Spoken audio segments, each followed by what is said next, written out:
Hello everybody, it's Adelaja here. I'm continuing to talk about reconstructing Nigeria and Nigerians.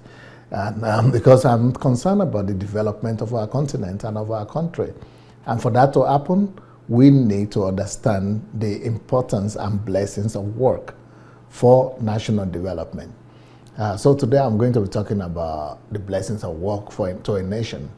So what are the blessings? Because we need to teach this, and this thing needs to be known by everyone, not just by pastors or by government ministers or by educationists, but everybody in the country must be trained in valuing the essence of work.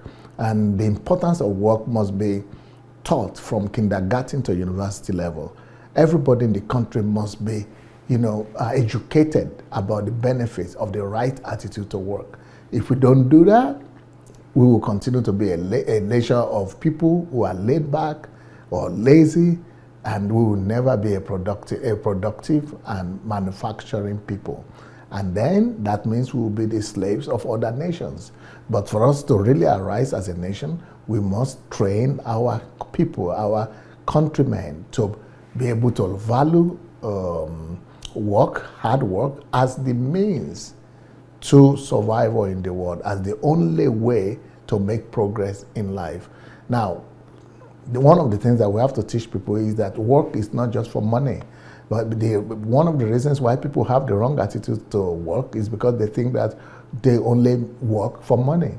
But we must teach people that no, they don't just have to work for money, that there are so many more benefits to work than money. And so I want to teach, and I want to just mention those benefits today.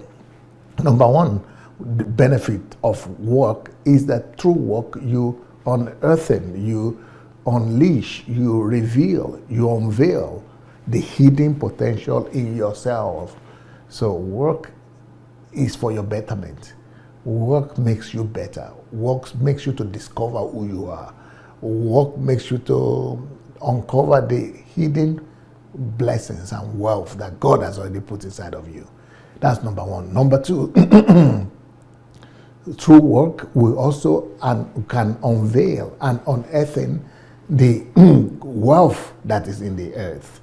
Because, for example, even if God has placed oil on your soil, it's through work you have to get it. If God has put gold and diamond there, it is through work you have to get it. So work allows you to get access to, the resources of the earth and to the resources that is in you also.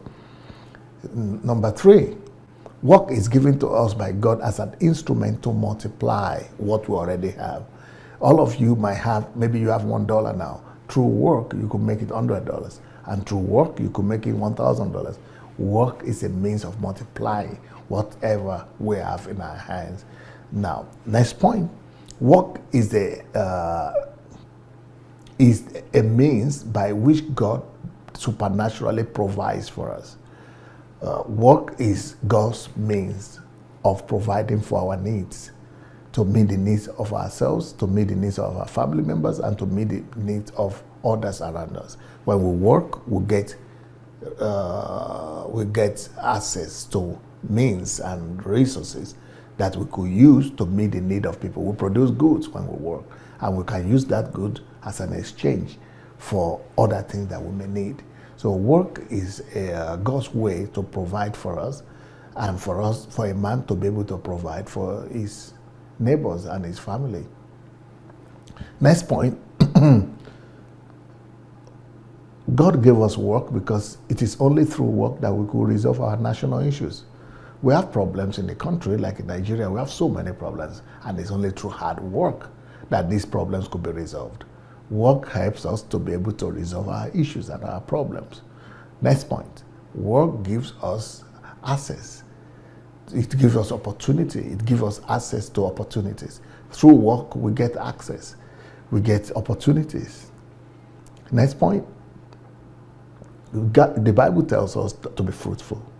Only through work, fruitfulness is possible. You need to, if you want to be fruitful, truly fruitful, you need to work. To multiply, you need to even work harder. To subdue the earth, it's a lot of work. So work is the instrument that God has given unto us to to subdue the earth.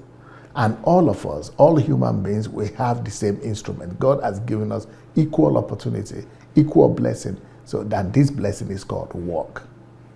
Now, next point. The Bible says that God gives power to get wealth.